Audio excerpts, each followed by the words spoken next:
Ok, bom dia, amados irmãos. Bom dia a todos que passam a nos acompanhar através da live.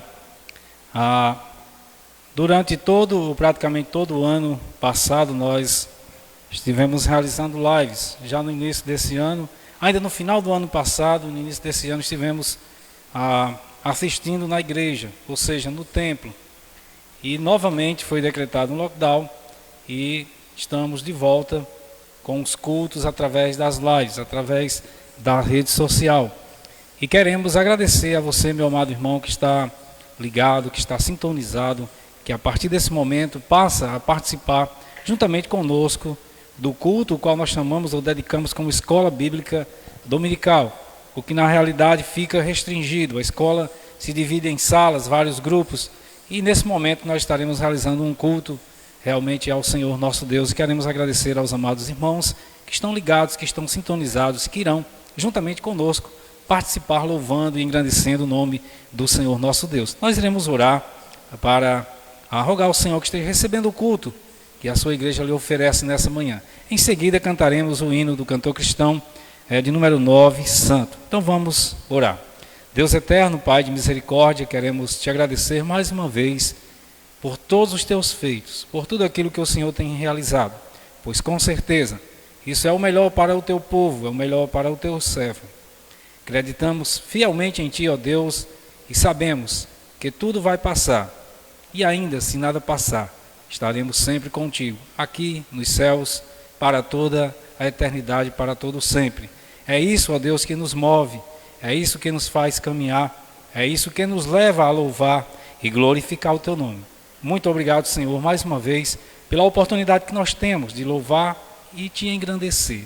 Em nome de Jesus Cristo, recebe o culto, ó Deus, que te oferecemos nessa manhã.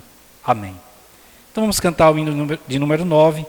Os irmãos que estão em casa podem nos acompanhar e juntamente conosco estarmos louvando com o hino número 9.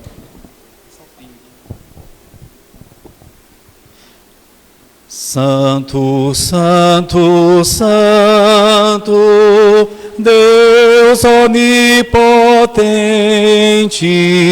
cedo de manhã cantaremos teu louvor. Santo, Santo, Santo, Deus Jeová triuno,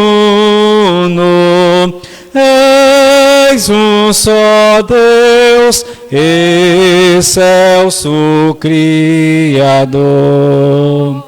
Santo, Santo, Santo, todos os remidos, juntos com os anjos, proclamam teu louvor.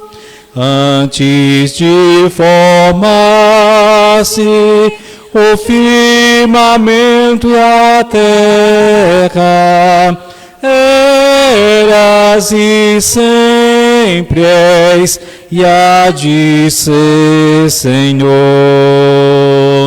Santo, Santo, Santo, nós os pecadores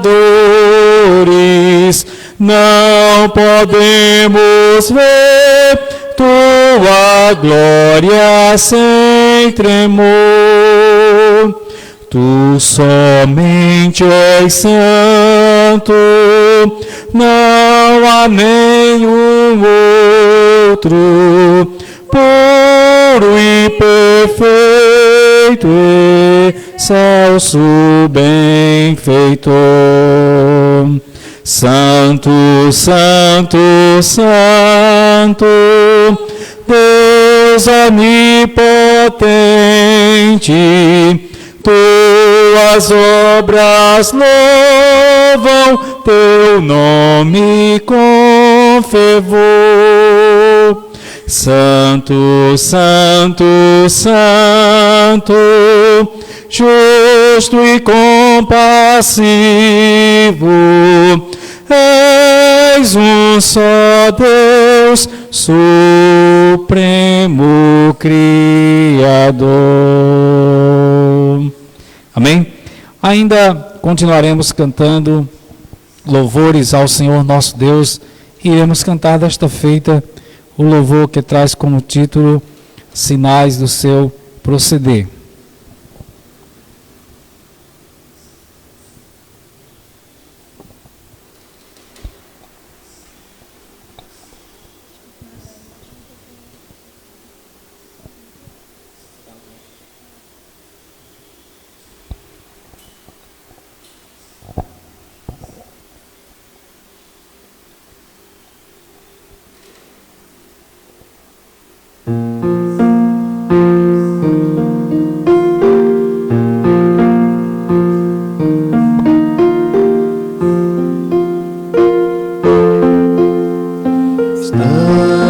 Nós aqui, graças ao Senhor, que tanto nos fez bem, nada nos faltou.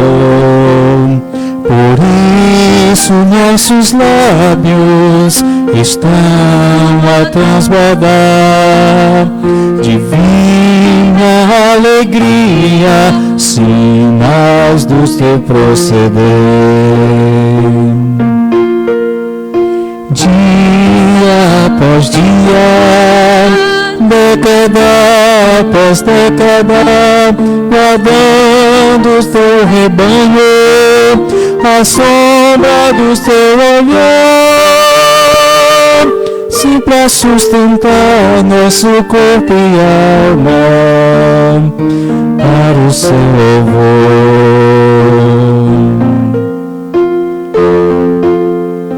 Cada vida que por aqui passou ou venha a passar, conserve dentro em si, conforme o coração do céu opidar, que tem os que te amam, sinais do seu proceder.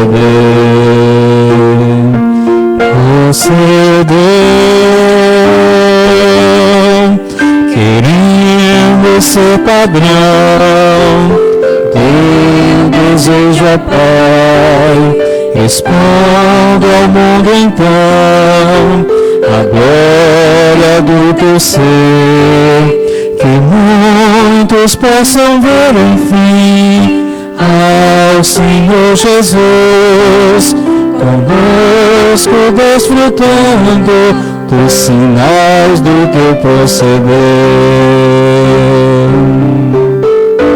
Dia após dia, década após década, guardando o teu rebanho, a sombra do teu olhar, sempre a sustentar nosso corpo e alma para o teu louvor. Dia após dia, década após década, guardando o teu rebanho, a sombra do teu olhar, sempre a sustentar nosso corpo e alma para teu louvor. Amém, que bom que independente do tempo, o Senhor tem guardado o seu rebanho de forma grandiosa, de forma graciosa, que nos leva então todos os dias a estarmos proclamando o nome desse Deus todo-poderoso. Vamos cantar ainda outro louvor desta feita e vamos cantar Fala, ó Deus.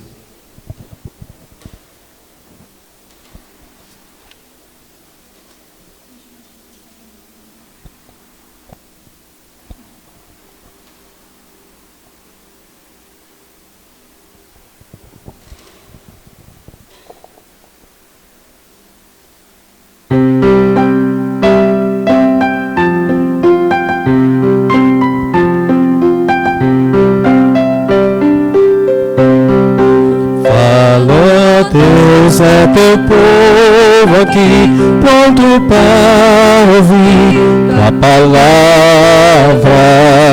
Plante em nós tua revelação, faz-nos expressão de tua imagem, que o Senhor Jesus brilhe em nosso ser, pelo teu amor, pelo teu poder.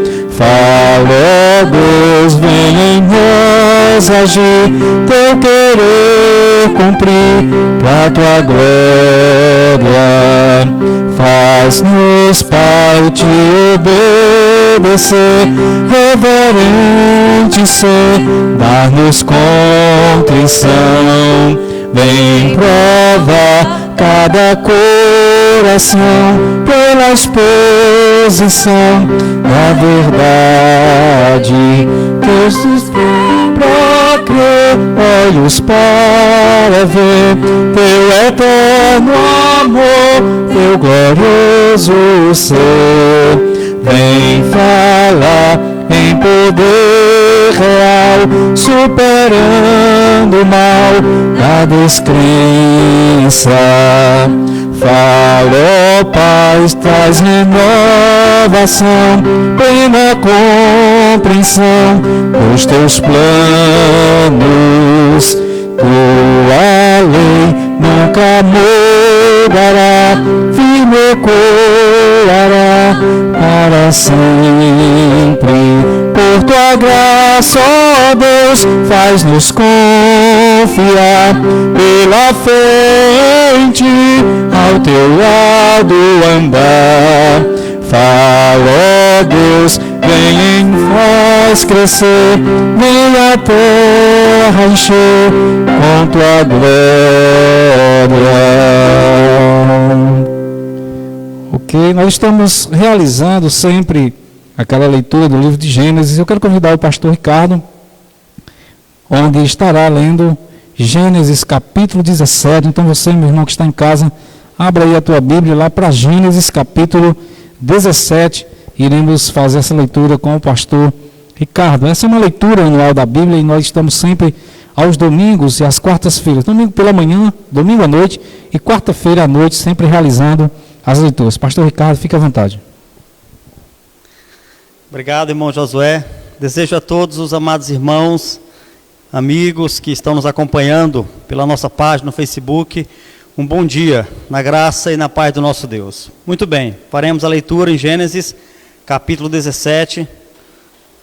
Estamos fazendo a leitura anual das Escrituras, juntamente com a igreja. E hoje nós faremos a leitura no capítulo 17 de Gênesis.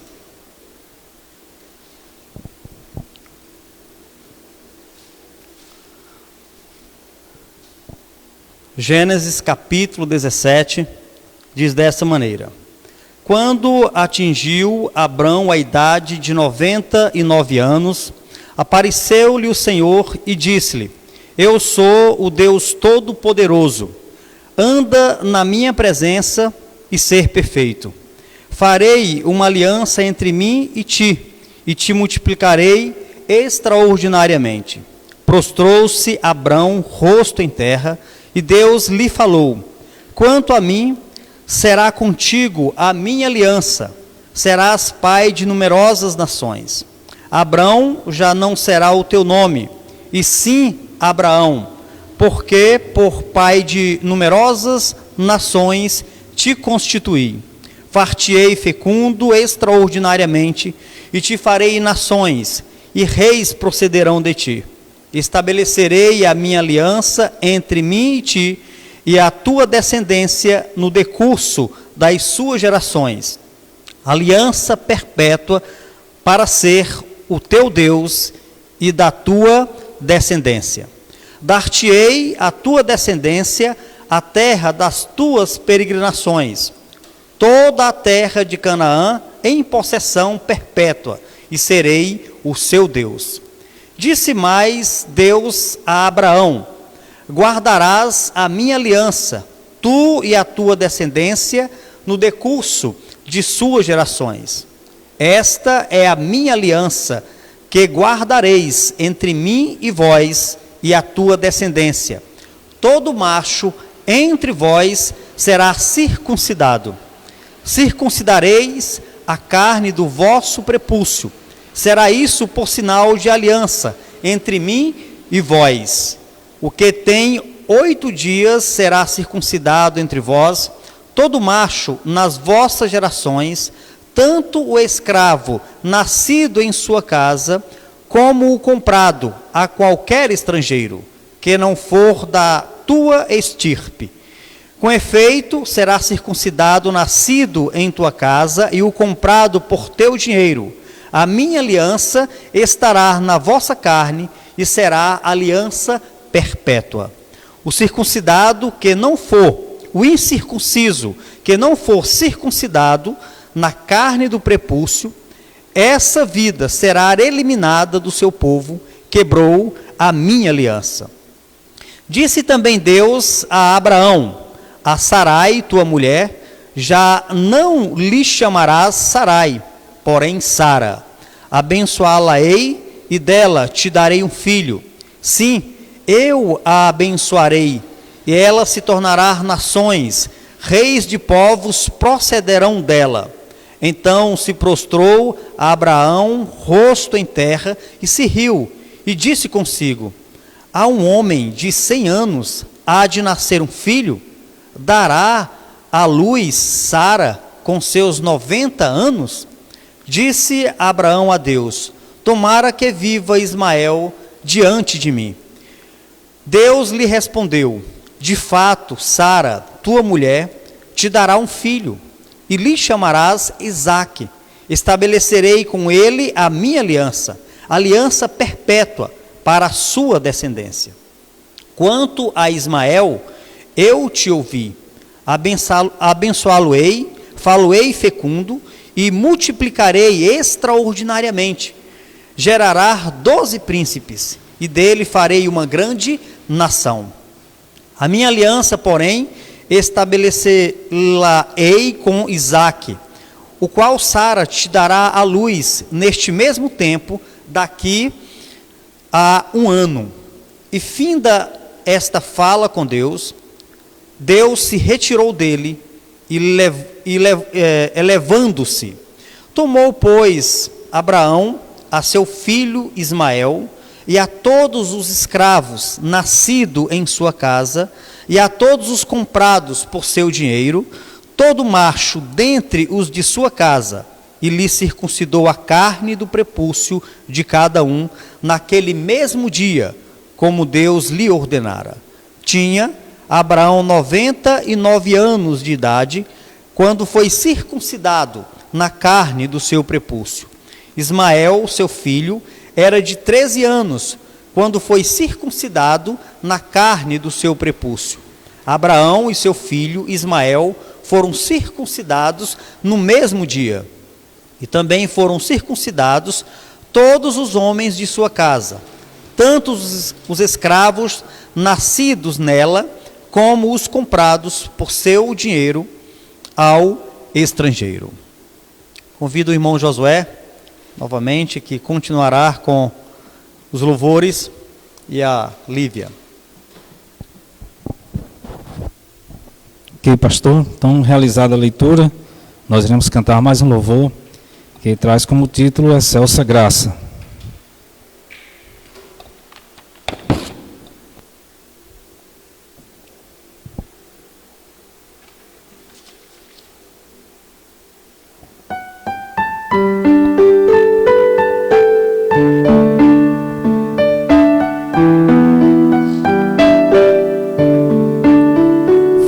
Jesus, quem me salvou, na rude cruz se entregou. Tão grato sou por seu amor e sacrifício remidor. Por isso louvo ao bom Deus que o seu Filho ofereceu. Por mim tão pobre pecador, que excelsa graça, que amor. Eu não mereço a salvação, mas o Senhor me deu seu perdão e me tirou do império das trevas, me colocou no reino da luz. Que excelsa graça, que amor, que Deus ao mundo assim demonstrou, e pela fé em Cristo foi salvou. Oh, como eu amo meu Redentor. Na esperança vivo eu de habitar no lar do céu.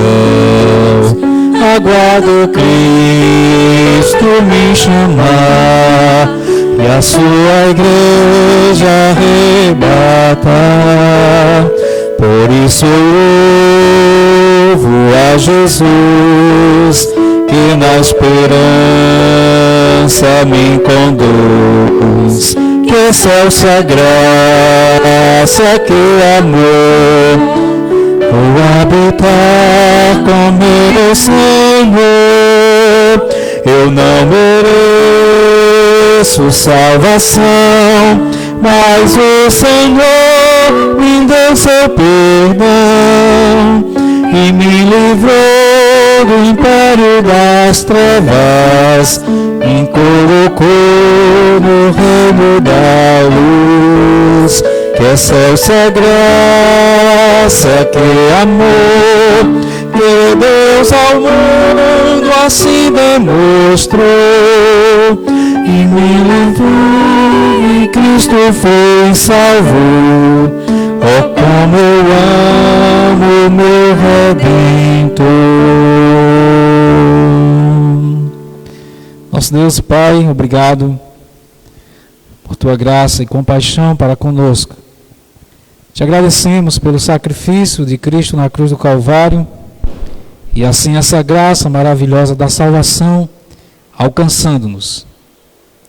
Te rogamos pela mensagem da tua palavra que iremos ouvir, que o Espírito Santo esteja, ó Deus, conduzindo o teu servo e que esta palavra que é viva e eficaz venha estar enchendo o nosso coração de alegria.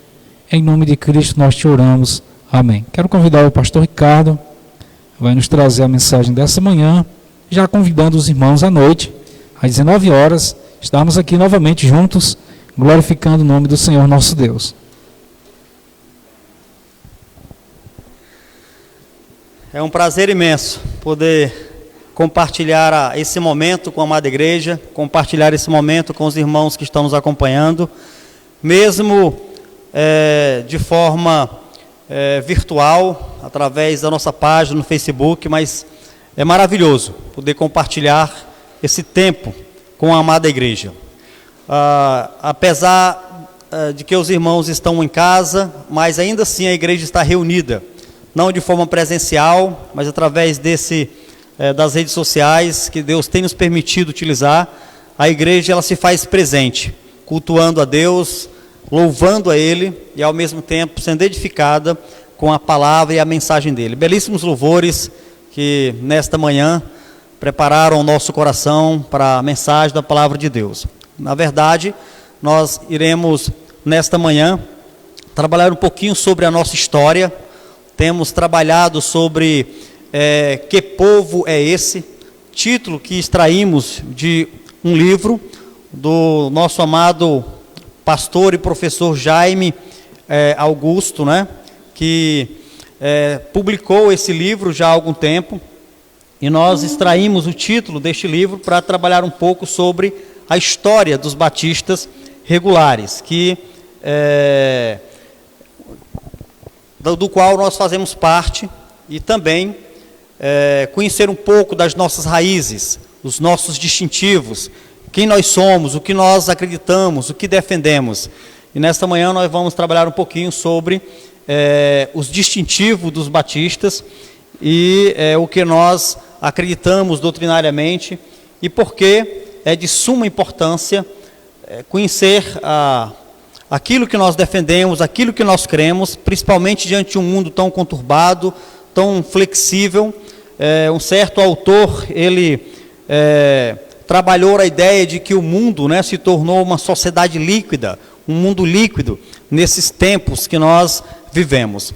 E o fato de estarmos vivendo uma situação tão diversa e algo tão polarizado quanto a valores, é importante saber o que nós cremos, o que nós defendemos.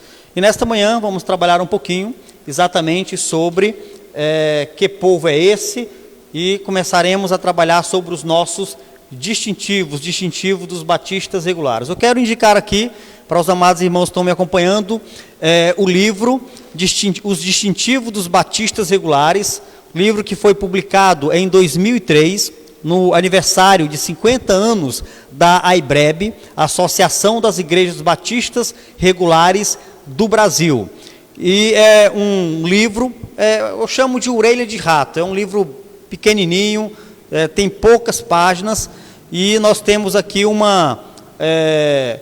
nesse livro uma obra que vai falar sobre os distintivos dos batistas. Eu quero indicar aí para os amados irmãos que estão nos acompanhando e desejam ter este material em suas mãos, para então poder estudar, analisar, ver as bases bíblicas e aquilo que nós acreditamos, aquilo que nós defendemos e temos como base de fé e doutrina para a nossa forma de viver. Primeiro quero trabalhar aqui o conceito teológico da primeira doutrina que nós iremos trabalhar nesta manhã, que é a autoridade e infalibilidade da palavra de Deus. Esse é o primeiro distintivo que nós queremos trabalhar, está dentro da área que nós chamamos de bibliologia. Então esse é o primeiro distintivo que nós queremos destacar. Bibliologia, a autoridade e infalibilidade da palavra de Deus.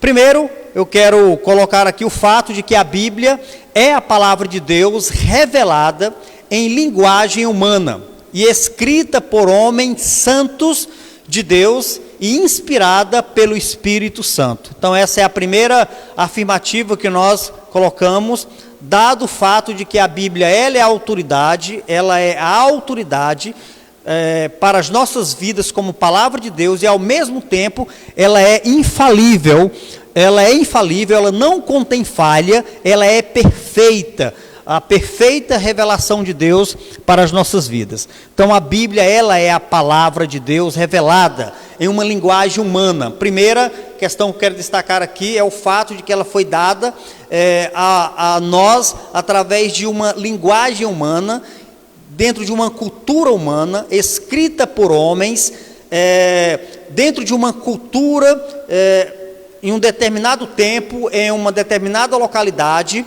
e essa escrita é dada em uma linguagem humana. Nós temos, inclusive, a Bíblia escrita em 3 linguagens. Nós temos a Bíblia no grego, no hebraico e no aramaico. A Bíblia também ela foi escrita em 3 continentes diferentes: Europa, Ásia e também, agora me falhou, o outro continente, Europa, Ásia e o outro continente agora fugiu da minha mente. Daqui a pouco vem o terceiro continente, que a Bíblia foi escrita, ela foi dada para nós em lugares diferentes. Nós temos culturas diferentes, nós temos atividades diferentes, nível cultural diferente de cada autor que a escreveu. Então nós temos a Bíblia dada em um contexto completamente humano, dado em um contexto completamente numa linguagem humana. Quero convidar os amados irmãos a abrirem suas Bíblias juntamente comigo para 2 Timóteo, onde nós encontraremos a primeira referência de que a Bíblia ela é inspirada por Deus. Toda a Escritura é inspirada, e que se encontra em 2 Timóteo, capítulo 3. Muito bem. O terceiro continente, olha, a mente humana é algo impressionante, né? você continua falando e a mente continua trabalhando. A Bíblia ela foi escrita em 3 continentes diferentes: Europa, Ásia e África. E em todos esses continentes nós vamos encontrar forma cultural diferente, economias diferentes, nível de saber diferente, atividades diferentes por parte dos seus autores. A Bíblia é um livro único, singular, diferente de todos os outros livros que você possa ter lido ou conhece ou venha conhecer. Ela levou em torno de 1.500 anos para ser produzida, em torno de 40 homens diferentes, dos quais, em sua grande maioria, nunca se conheceram, trataram de assuntos diversos, sem entrar em contradição. A Bíblia é um livro singular, em toda a sua produção, levando em conta esse tempo necessário para ser produzida. É um livro singular. Então, 2 Timóteo, capítulo 3, versículo 15 ao 16, diz desta maneira: e que desde a infância sabes as sagradas letras, que podem tornar-te sábio para a salvação pela fé em Cristo Jesus.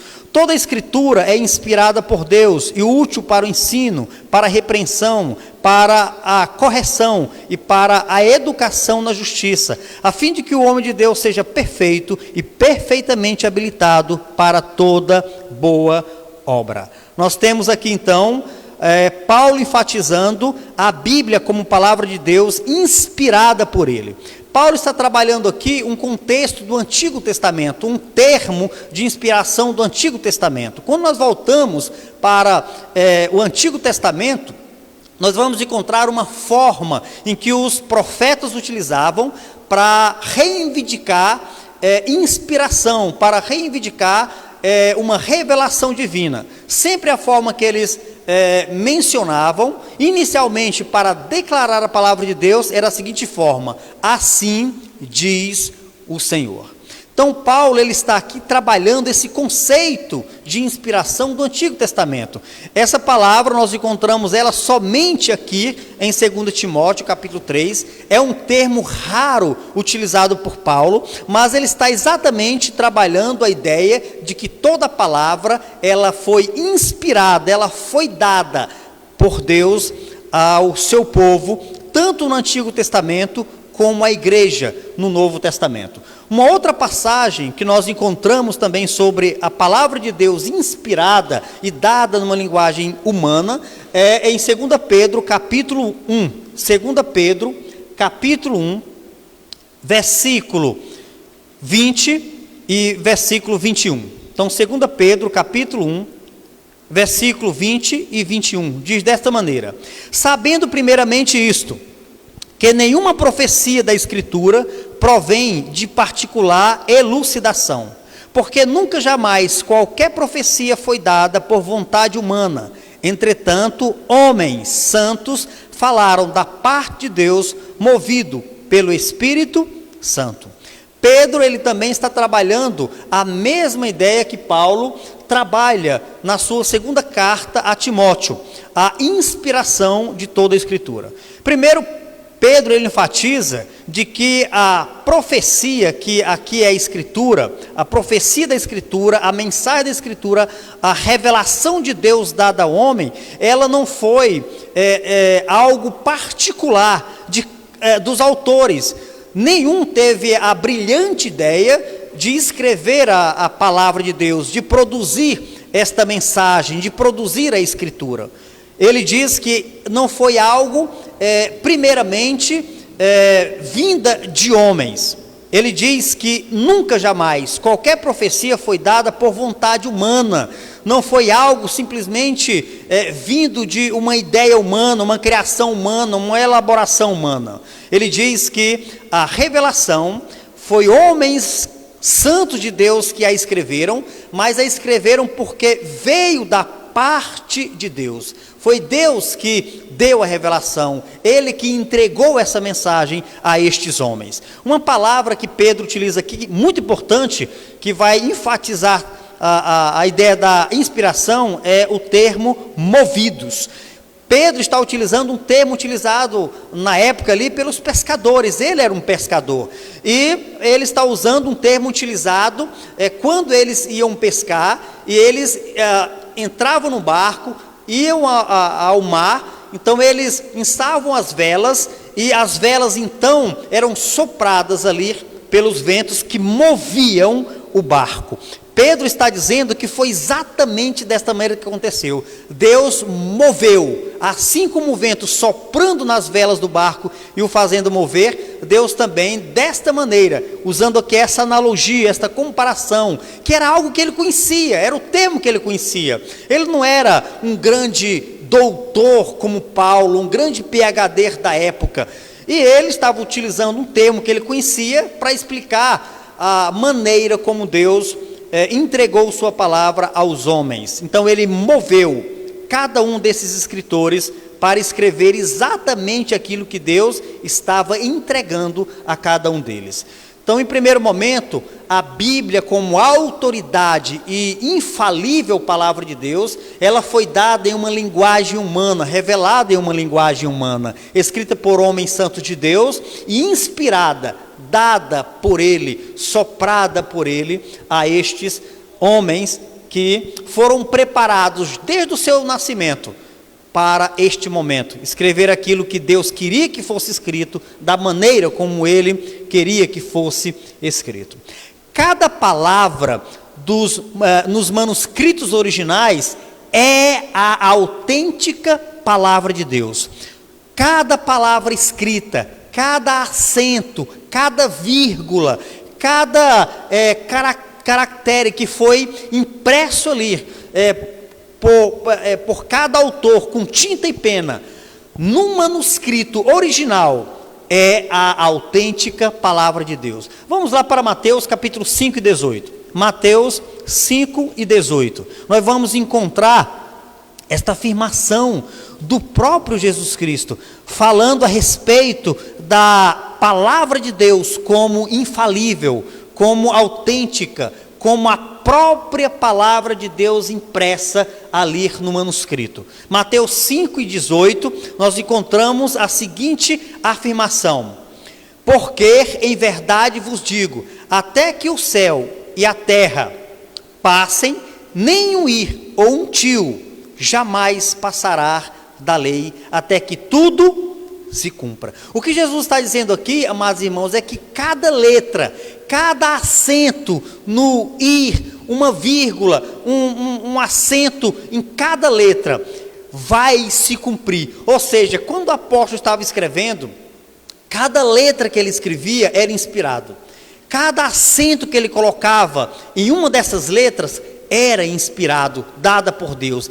E como é a palavra de Deus, há de se cumprir rigorosamente, nada deixará de ser cumprido. Então ele está dizendo aqui que a letra, ela é cumprida.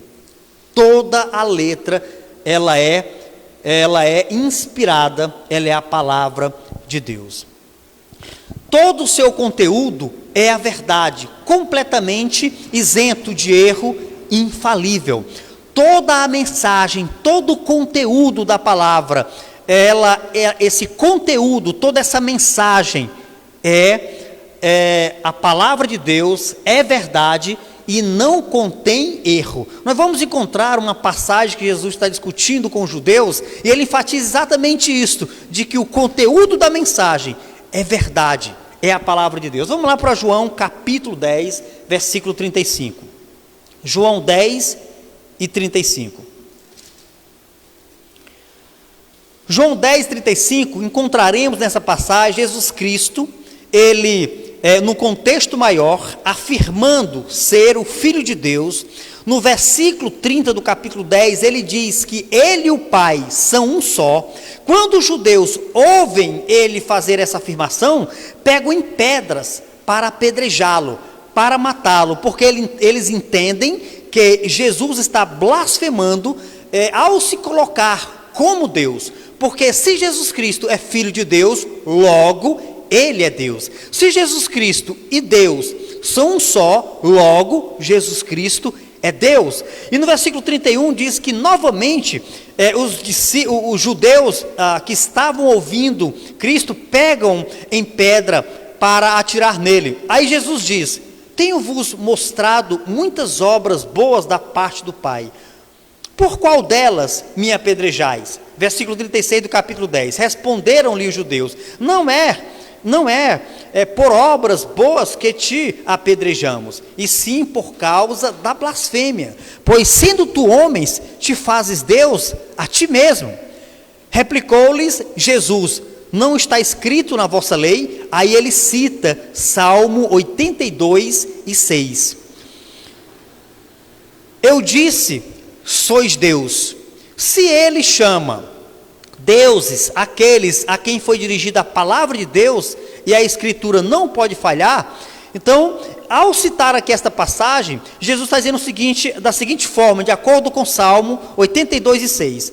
Se Deus chamou deuses, os juízes, reis e autoridades, se ele chamou essas pessoas a quem ele delegou a autoridade de deuses, quanto mais ao seu filho, quanto mais a mim, que sou filho dele. Então Jesus Cristo está aqui dizendo o seguinte, que a palavra, ela se cumpre, e o conteúdo que está lá em Salmo 82 e 6, é um conteúdo que autentica, é um conteúdo que valida Jesus Cristo como Deus. E ele então cita essa passagem para provar para os judeus que ele e o Pai são um só, que ele é Deus, e a Escritura afirma isso. É impressionante, é algo forte para mostrar que toda a Escritura, tanto de forma plenária, verbal, ela é a palavra de Deus. Ainda em João 17 e 17, nós vamos encontrar Jesus Cristo, mais uma vez, enfatizando a respeito da palavra de Deus como isenta de erro. João 17 e 17 diz assim: santifica-os na verdade, a tua palavra é a verdade. Por que que nós devemos acreditar em tudo o que a palavra diz? Por que devemos acreditar em todo o conteúdo da mensagem, em toda a palavra da Escritura? Por quê? Porque é a palavra de Deus. Deus, ele é a verdade. Santifica-os na verdade. A tua palavra é a verdade. Deus é a própria verdade. Então, amados irmãos, em primeiro momento, nós estamos trazendo aqui a lume o fato de que a palavra de Deus, ela é autoridade e é infalível. O fato de que ela foi nos dado numa linguagem humana, escrita por homens, dentro de um contexto humano. Ela é inspirada por Deus. A palavra, nos seus manuscritos originais, é a palavra de Deus. Quando eu falo nos escritos originais, eu não me reporto a esta tradução que eu tenho aqui em minhas mãos, mas eu estou falando daquele registro escrito com tinta e pena pelo próprio punho do profeta, pelo próprio punho do apóstolo, do escritor que estava redigindo a palavra de Deus. Todo o conteúdo dela, toda a mensagem da palavra de Deus é a verdade, completamente isenta de erro. A Bíblia é a única autoridade do crente em matéria de fé e prática. Quando nós falamos de que a Bíblia é a única autoridade do crente em matéria de fé e prática, nós estamos querendo dizer de que ela é a regra que nós precisamos para não somente crer em Deus, mas praticar toda a vontade dele em nossas vidas. Nenhuma outra lei pode sobrepujar ou pode sobrepor a vontade de Deus. O crente, tudo que ele deve fazer, tudo que ele deve realizar, deve ter em mente de que as Escrituras é a regra, é o padrão que deve nortear, que deve conduzi-lo em sua vivência, em sua prática, seja na área familiar, econômica, cultural, política, religiosa, enfim, a vida do crente, 24 horas, desde o levantar até o deitar, deve ser uma constante nas Escrituras, se reportando a todo momento a palavra de Deus como um padrão de avaliação da doutrina e da conduta humana. Hebreus capítulo 4, versículo 12, eu quero te convidar a seguir comigo juntamente para esta passagem. Hebreus 4 e 12. É um texto em que nós vamos encontrar o autor de Hebreus falando sobre a eficácia da palavra de Deus para as nossas vidas. Hebreus 4 e 12, me perdoe, Hebreus 4 e 12. Nesta passagem encontraremos o autor da carta aos Hebreus falando sobre a eficácia da palavra de Deus. Diz desta maneira: porque a palavra de Deus é viva e eficaz e mais cortante do que qualquer espada de 2 gumes, e penetra até ao ponto de dividir alma e espírito, juntas e medulas, e é apta para discernir os pensamentos e propósitos do coração. Quando nós lemos essa passagem, sempre o que vem em nossa mente, ou na mente dos leitores inicialmente, é a ideia de que é possível separar propósito dos pensamentos, é possível dividir alma e espírito, é possível dividir juntas e medulas. Nós temos aqui a ideia de coisas inseparáveis. Separar a alma do espírito, isso é impossível. A alma e espírito é a mesma coisa. Juntas e medulas, nós temos aqui um termo técnico na área da medicina. Separar a junta da medula vai danificar, vai prejudicar o membro da pessoa. Então isso é impossível. Como é possível separar a mente dos propósitos? Isso é impossível. Então nós estamos aqui trabalhando a ideia de divisão, certo? Estamos trabalhando aqui a ideia da eficácia, do quanto a palavra de Deus ela é profunda, ela penetra, ela age, ela pode ir ao fundo e ao profundo do âmago do coração do ser humano, quando nenhum outro elemento é capaz de fazer. Então nós temos aqui a eficácia, o quanto a palavra de Deus é eficaz na vida do crente, daquele que serve a Deus. A Bíblia tem como propósito comunicar a natureza e a vontade de Deus.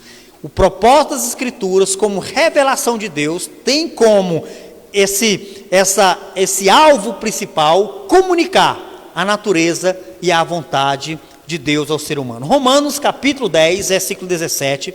Romanos 10, 17. Nós vamos encontrar nesta passagem a ideia da proclamação do Evangelho, daqueles que devem ir e devem proclamar, devem anunciar a Jesus Cristo. Mas como conhecerão a mensagem se não há quem proclame? Como conhecerão a Deus se não tem quem possa ir proclamar a mensagem? Então Romanos capítulo 10, versículo 17, diz assim: e assim a fé vem pela pregação, e a pregação pela palavra de Deus.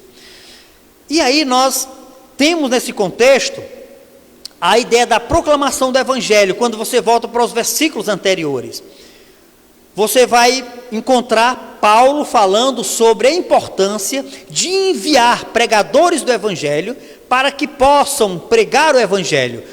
Volte comigo para o versículo 13 de Romanos 10. Diz assim: porque todo aquele que invocar o nome do Senhor será salvo.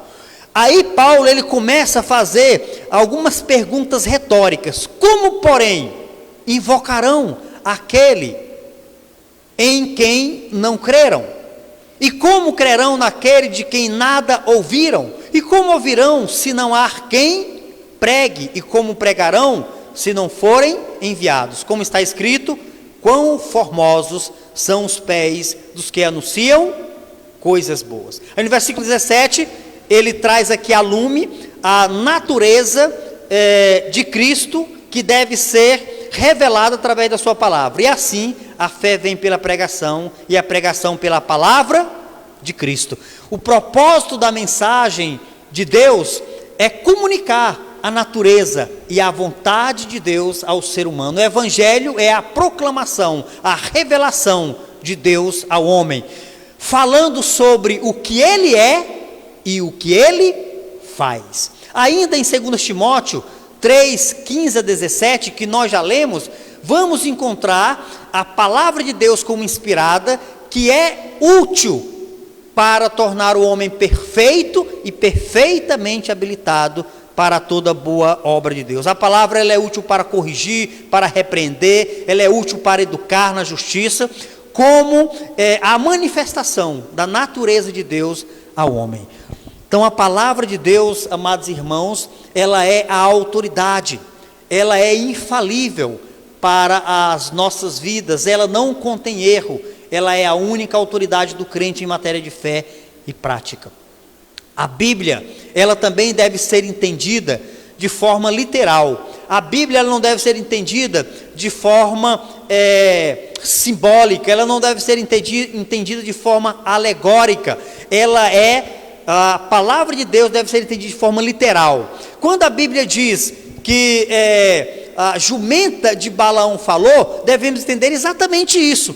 A jumenta falou. Quando nós lemos de que o mar vermelho foi aberto, é isso mesmo, o mar vermelho foi aberto. Quando nós lemos as Escrituras de que a Bíblia menciona o fato de Cristo ter morrido na cruz, era uma cruz mesmo, feita de madeira, não era algo simbólico. Quando nós lemos de que Jesus Cristo ele andou sobre o mar, é isso mesmo que ele está dizendo, ele andou sobre o mar. Então nós devemos entender a Bíblia de forma literal, exatamente como ela nos foi dado. A Bíblia ela foi dada de forma gramatical, dentro de um contexto humano, dentro de uma gramática humana, o hebraico, o grego e o aramaico. Ela deve ser entendida dentro das suas regras gramaticais, ela deve ser entendida dentro desta forma literária que ela nos foi dada. Então a Bíblia, ela não é um compêndio de alegorias, ela não é um compêndio de um texto espiritual que somente os iluminados acreditam, como fazia Orígenes. Não, a Bíblia ela deve ser entendida de forma literal, certo?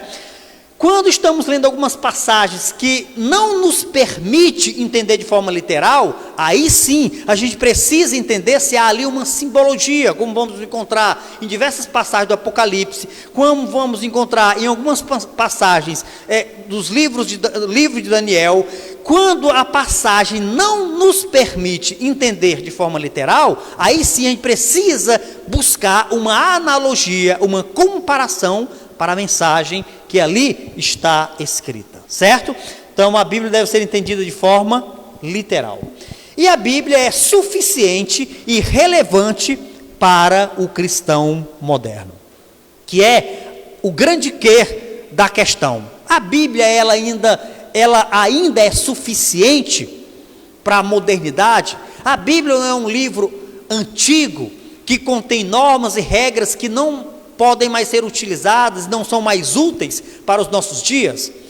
Não, a Bíblia ela é a palavra de Deus, e como palavra de Deus infalível, ela é útil e ela deve ser relevante e suficiente para todas as épocas em que a humanidade já viveu, está vivendo e viverá no futuro. Ela é suficiente, ela é relevante para tratar de questões sobre a concepção, ela é suficiente para falar sobre questões de pena capital, ela é suficiente para tratar de questões familiares, problemas da alma, de depressão, de síndrome do pânico. Ela é suficiente para tratar sobre como os governos devem proceder, como o marido deve tratar a esposa, como os filhos devem tratar os pais, como a sociedade deve proceder no dia a dia. A Bíblia ela é suficiente para todas as questões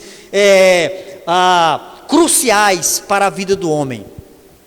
Ela é relevante para a nossa época. No entanto, muitos intelectuais do nosso tempo tentam descredibilizar as Escrituras, buscando enfatizar que é um livro antigo e que não tem valor para os nossos dias. Se nós queremos tratar a Bíblia desta maneira, também precisamos tratar da mesma maneira os livros antigos que são considerados autoritativos em determinadas áreas hoje em dia, como a Ilíada. Se queremos desconsiderar a Bíblia, precisamos também desconsiderar os escritos de Homero, precisamos desconsiderar a Ilíada, precisamos desconsiderar todo esse pensamento grego que até hoje é ensinado nas universidades. Precisamos desconsiderar esses escritos tão antigos quanto a Bíblia. Precisamos entender que se a Bíblia vai ser posta em dúvida, esses livros, esses escritos antigos também devem ser considerados postos em dúvida. Amados irmãos, nesta manhã nós apresentamos aqui o primeiro distintivo porque os batistas defendem a Escritura. A palavra de Deus como autoridade e como infalível para nós, porque ela é a autêntica palavra de Deus. Ela deve ser entendida desta maneira. E nós defendemos a Bíblia como a nossa única regra de fé e prática. Esse é o primeiro distintivo que nós defendemos, que nós cremos, que nós não negociamos. A Bíblia como a infalível palavra de Deus. Ela não contém a palavra de Deus, ela é a palavra de Deus. A Bíblia, ela não fala a respeito de Deus, ela é a mensagem do próprio Deus. Ela é o Evangelho e o Evangelho é o próprio Deus, é a mensagem autêntica de Deus. Então a Bíblia, ela é essa autoridade e ela é infalível, ela não contém erro.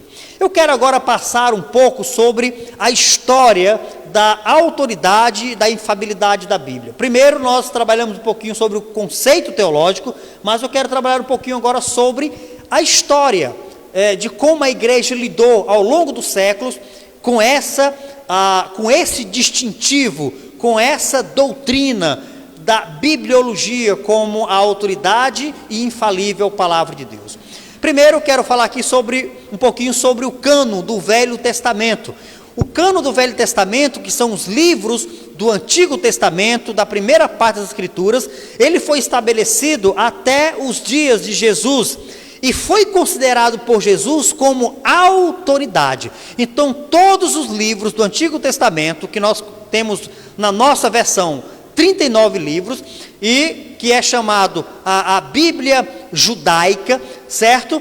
Ela, nos tempos de Jesus, já tinha sido reconhecido como inspirada, como autoridade e infalível palavra de Deus. Eu quero te convidar para Mateus capítulo 23, texto em que Jesus considera o Antigo Testamento como autoridade e considerando aqui o cânon como já estabelecido, já completamente catalogado. Os livros que entraram nessa lista de livros inspirados já estavam todos prontos. E Jesus Cristo considera esse cânon do Antigo Testamento como autoritativo, como autoridade. Mateus capítulo 23 e versículo 35. Mateus 23 e 35. Diz dessa maneira: para que sobre vós recaia, Mateus 23 e 35, é isso mesmo.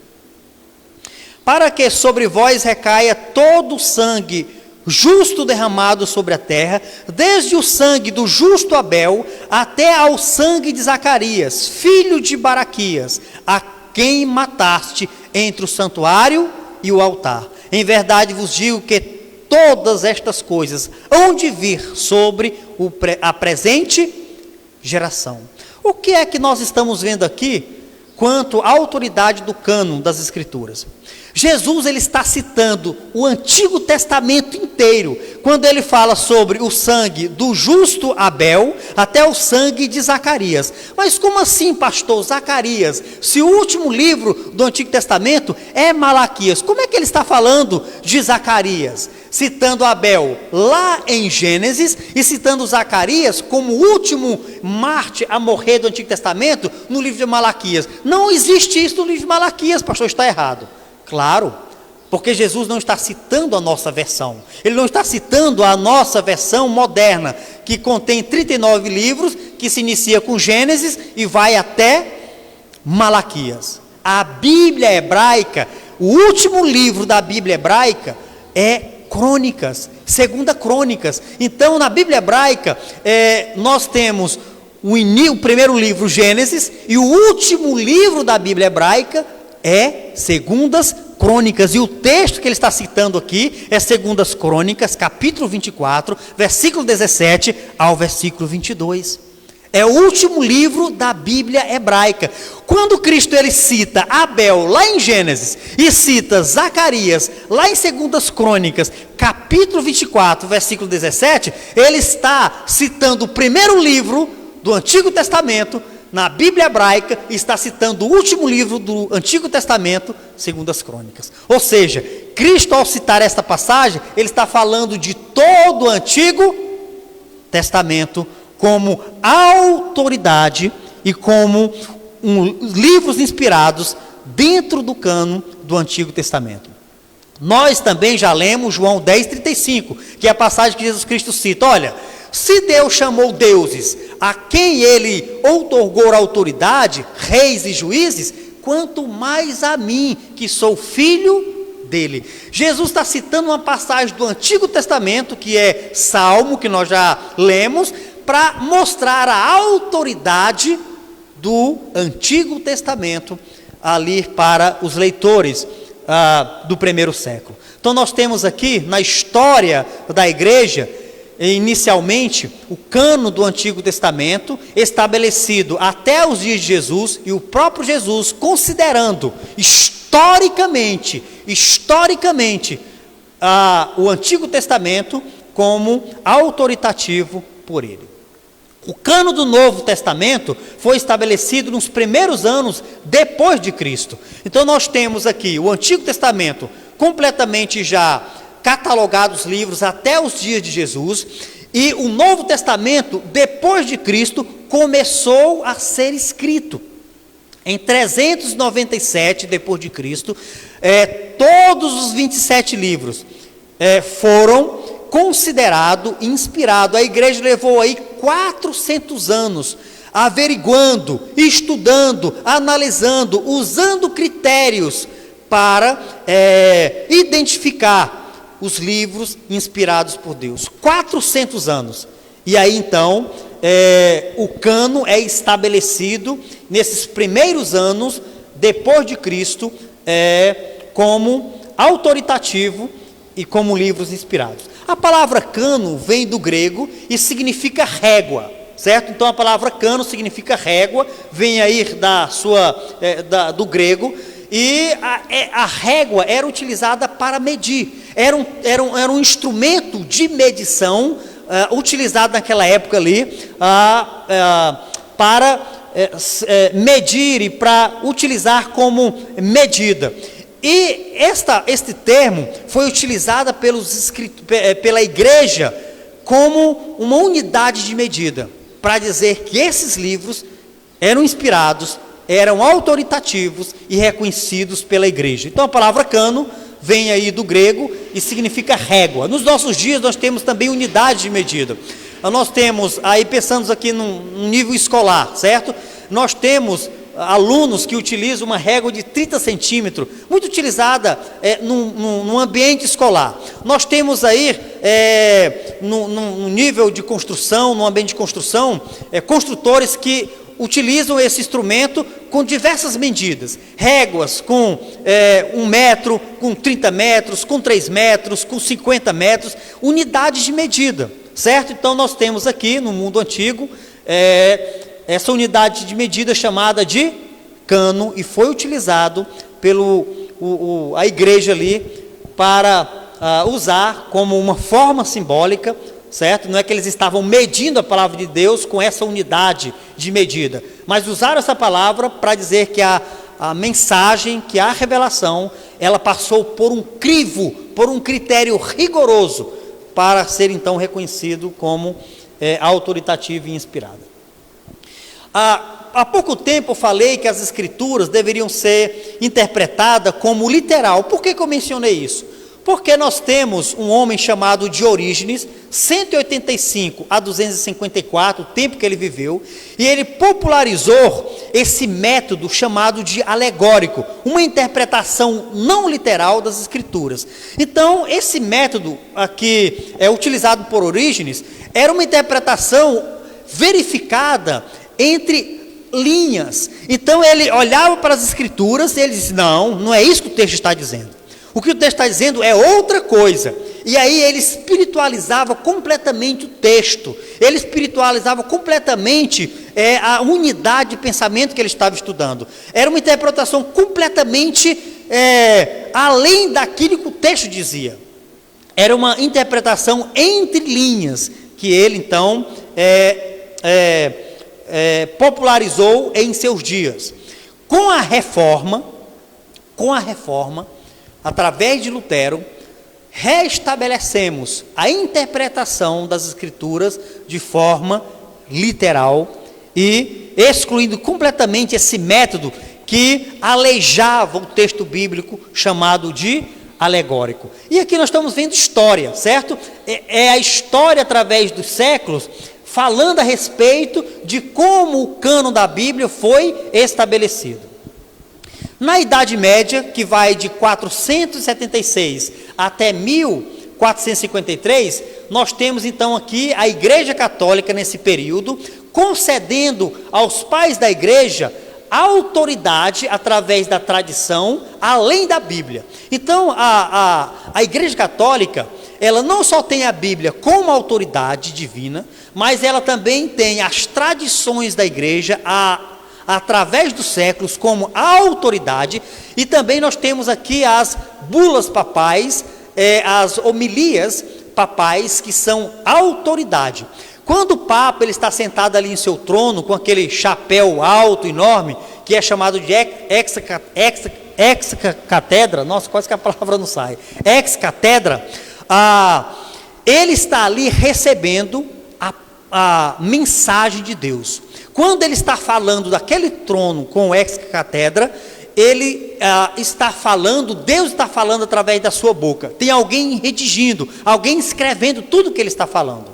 Porque depois que tudo aquilo for redigido e escrito, através daquela fala, se torna a própria palavra de Deus dada ao Papa naquele momento, que nós chamamos de as homilias papais, certo? Então, a Igreja Católica, aí através da Idade Média, por que nós chamamos de Idade Média? Por quê? Aí o pessoal que estuda, né? Por que é chamado de Idade Média? Ou chamado de Idade das Trevas? Porque essa Idade Média ela está entre dois períodos da história. Está entre a Idade Antiga e está entre a Idade Contemporânea. A Idade Média ela vai até a Idade Moderna, certo? Até o século XV, que já começa então um novo período da história, por isso que é chamado de Idade Média. E esse período também é chamado de Idade Média pelo fato de que os grandes estudiosos dizem que foi o período mais negro da história, porque não foi produzido nada relevante, não foi produzido nada importante, não havia estudos acadêmicos consistentes. No entanto, toda essa teoria caiu recentemente.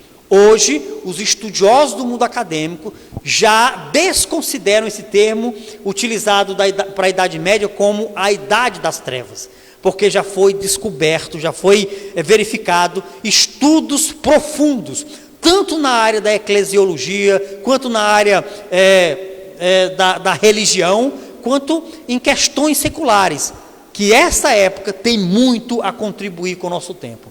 E foi exatamente nesse período que a Igreja Católica concede aos pais da Igreja a autoridade de acordo com a tradição, além das Escrituras, ok? Tudo isso envolvendo a luta, né, a batalha o cânon da Palavra de Deus como autoridade e como infalível para nós.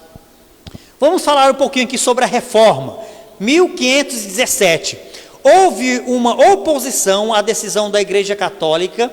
Quando eu falo que houve uma oposição, a Igreja Católica aqui por parte da Reforma, eu estou falando sobre a determinação da Igreja em autorizar os pais da Igreja usar a tradição como autoridade, além da palavra. Então houve uma oposição dos reformadores, que não concordavam com isso. A palavra de Deus é a única autoridade, e a tradição não. Então houve uma oposição a essa decisão da Igreja Católica, que culminou com a Reforma Protestante.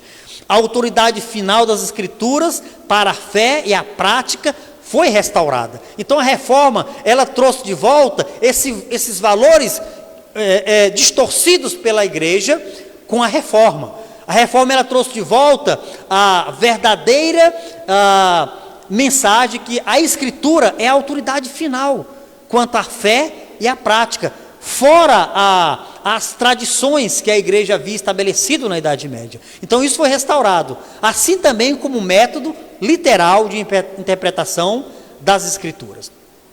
Um pouquinho sobre o Concílio de Trento, 1546. A Igreja Católica, neste ano, neste concílio, em Trento, a Igreja ela acrescenta 7 livros apócrifos ao cano das Escrituras, certo? Nós temos até 397, 27 livros no Novo Testamento, e nós temos 39 livros no Antigo Testamento. Mas em 1546, a Igreja Católica ela decide incluir no cano mais 7 livros, que estão além do cano que nós, protestantes, e que a Reforma não aceita, certo? Que livros são esses? Tobias, Judite, o livro de Sabedoria de Salomão, Eclesiásticos, Baruque, Epístolas de Jeremias, 1º e 2º Macabeus, e alguns acréscimos aos livros de Esté e Daniel. Então nós temos aqui 7 livros a mais que foram acrescentados ao cano das Escrituras em 1546. Algumas pessoas dizem, né, e certamente é por falta um pouco mais de conhecimento, ou porque ainda não teve acesso a essas informações, acusam os cristãos, os protestantes, de retirar das Escrituras esses livros. Não é verdade, nós não retiramos nada. A Reforma não retirou nada das Escrituras. Os protestantes não retiraram nenhum livro das Escrituras, é o contrário. Foi a Igreja Católica, em 1546, do Concílio de Trento, que acrescentou mais 7 livros chamados de apócrifos, que são livros que têm várias contradições históricas, contradições doutrinárias. Por exemplo, no livro de Macabeus, o autor, no final do livro, ele pede perdão aos escritores por ter cometido várias falhas históricas que estão lá no livro. Então, os evangélicos não tiraram não, viu? Foi a Igreja que acrescentou mais 7 livros ao cano da Igreja. No século XIX, nós já chegamos aqui no século XIX, nós temos então o liberalismo teológico. O autor, o Erickson, né, ele tem alguns livros escritos, e também ele é um dos autores de uma das teologias mais conceituadas, que há mais de uma década é utilizada na universidade. Erickson, ele define o liberalismo teológico da seguinte maneira: são teologias que redefinem ou modificam doutrinas tradicionais. Então, quando nós chegamos no século XIX, vamos encontrar vários teólogos liberais que negam a inspiração das Escrituras, que negam a sobrenaturalidade das Escrituras, e eles tentam redefinir e modificar todo o conteúdo canônico. Uma batalha que surge para descredibilizar completamente as Escrituras. Dá aqui para os irmãos só uma palhinha nesses dias, para vocês poderem verificar e acompanhar uma ideia dessa teologia liberal dos nossos dias, que tenta descredibilizar as Escrituras como autoridade inspirada e sobrenatural quanto aos milagres. Quem já assistiu o filme Noé, que teve como protagonista Russell Crowe, e agora me falha a memória da atriz que protagonizou o filme com ele. O filme recente, tem menos de 5 anos o filme. Noé é um filme que tem como propósito negar toda a sobrenaturalidade das Escrituras. O filme ele não é nem baseado nas escrituras. Se tem alguma coisa bíblica no filme, é a construção da arca e no momento que o dilúvio acontece. Então a arca, quem quer saber realmente como a arca foi construída, assista esse filme. A maneira como eles constroem a arca, um caixão, é fantástico. E a maneira como o dilúvio acontece é fantástico. Os jatos de água subindo, né, vindo debaixo da terra, quando as placas ali se movem, e as fontes do abismo se rompem, chuva caindo do céu, fantástico. Mas fora tudo isso, o filme é baseado no livro apócrifo de Enoque. Quem assistiu também o filme Deuses e Reis, que é um filme que conta a história de Moisés, e as pessoas assistem, o filme ele não tem nenhum propósito de mostrar a Bíblia. O filme é uma teologia de teólogos liberais, que negam a sobrenaturalidade dos 10 milagres. Os 10 milagres são explicados cientificamente, e o Mar Vermelho não abre. O Mar Vermelho, as águas recuam, como a teologia propõe, as águas recuam, o povo passa a pé enxuto, e depois que o povo passa, as águas elas voltam, elas retrocedem e elas voltam em uma onda gigante. E aí as pessoas assistem, nossa, é Bíblia pura. Não tem nada de Bíblia o filme. Se tem uma coisa de Bíblia no filme, é a preparação de Moisés, que se torna um grande líder militar. Se tem alguma coisa bíblica no filme, podemos afirmar que é isso. Moisés sendo treinado militarmente, preparado militarmente, para poder liderar o povo durante 40 anos no deserto, como um grande líder militar, que ele se tornou criado ali na corte egípcia. Então a teologia liberal, que surge no século XIX, ela tem como propósito redefinir e modificar as escrituras. Mas, irmãos, tudo isso é importante para entendermos por que os batistas regulares defendem, e é inegociável essa doutrina dentro da área da bibliologia, a Bíblia como autoridade e como infalível palavra de Deus. Nós acreditamos nisso, é isso que a Bíblia é para nós. O que significa, irmãos, assim na prática, aplicando isso para as nossas vidas, o que significa? Irmãos, tudo que nós formos fazer, tudo que nós formos realizar, devemos ter isso em mente. Nós temos uma regra, nós temos um padrão, o cano das escrituras, uma unidade de medida, certo? Que ela nos diz como proceder. Todas as nossas atitudes, todas as nossas, a nossa forma de viver, a nossa forma de conduta, deve ter como padrão essa unidade de medida. A Bíblia é a unidade de medida. Tudo que nós formos viver, nós estamos vivendo hoje, diácono Josué, aqui comigo nesta manhã, a Lívia, minha filha, a Daiane, estamos vivendo hoje um dos períodos talvez mais tenebrosos da idade moderna, certo? Da idade moderna, alguns melhor chamam já até de a idade pós-contemporânea. São vários termos para falar desse tempo que nós estamos vivendo. A era digital, estamos vivendo um dos períodos mais tenebrosos desse tempo, em que as coisas estão caminhando de mal a pior, os valores sendo invertidos, estamos vivendo um verdadeiro caos. Na área política, na área religiosa, na área familiar, na área acadêmica, o mundo perdeu as estribeiras, estamos vivendo um verdadeiro caos. Mas como proceder diante desse momento? Como se conduzir diante desse momento? Nós temos uma unidade de medida. A Bíblia é a unidade de medida, é o cano, é a regra que nós devemos seguir. Como lidar com o governo? Como lidar com o judiciário? Como lidar com o legislativo? Como lidar com o lockdown? Como lidar com a doença que está matando milhões e milhões de pessoas? Como lidar com tudo isso? Como lidar com a falta de trabalho? Como lidar com tudo isso? A Bíblia é a nossa unidade de pensamento, a regra. Quando formos discutir assuntos, precisamos entender isso. Ah, pastor, mas a instabilidade jurídica nos deixa completamente apavorados. O que lidar com isso? Nós temos Romanos capítulo 13, que diz como lidar com como lidar com tudo isso. Eu estava assistindo recentemente um jornal, acho que era na casa de Josué, e aí falou sobre, a jornalista ela falou sobre uma fala do ex-juiz Moro, falando sobre a decisão do ministro Fachin em anular todas os processos do ex-presidente Lula. Eu gostei demais da fala do ex-juiz Moro, eu gostei demais. Ele faz um pequeno comentário falando sobre a percepção dele da decisão do ministro, mas em seguida ele diz: para isto temos recursos legais.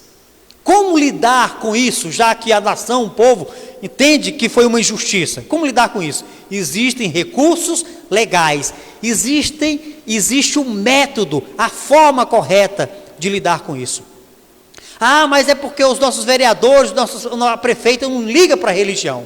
Olha, irmão, deixa eu dizer uma coisa para vocês. Eu não acredito que existe em nosso país uma perseguição religiosa. Eu não acredito nisso. Eu não vi até hoje nenhum cristão sendo morto em praça pública, preso, algemado por causa da sua fé, arrastado pelas ruas da cidade. Eu não tenho visto isso. O que eu tenho visto são uma discussão ideológica no campo da ideologia, só que acreditamos é perfeitamente natural. Discutir ideias, perfeitamente natural. Não existe essa perseguição religiosa. Precisamos estar melhor preparados para lidar com isso, para lidar com leis, para lidar com essa situação que tem imposto às igrejas e ao povo situações que parecem estar anormal com a Constituição. O que nós temos, amados irmãos, é um método que deve nos ajudar a lidar com tudo que está acontecendo. Devemos orar por nosso governo, devemos orar por nossos líderes. Está na Bíblia, está lá na Bíblia.